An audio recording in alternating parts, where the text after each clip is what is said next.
Day 3 over ఏందో చూసేద్దాం. India versus England test match day 3 over వచ్చేసరికి ఫస్ట్ త్వరగా అయితే సిరాజ్ 2 వికెట్లు తీశాడు మామ.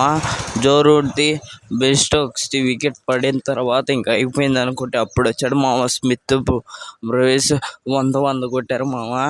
100 కొట్టి చెమట్లయితే పుట్టించారు. టీమిండియా టీంకి గెలుపుకి అంచుల వరకు తీసుకోపోయారని చెప్తారు కదా, అలాగ వరుసగా వికెట్లు పడ్డాయి మామ. ఆ తర్వాత మహమ్మద్ సిరాజ్ వికెట్ తీయడం థర్డ్ సెక్షన్ మొదలైన మామ. అక్కడ తీశారు మామ.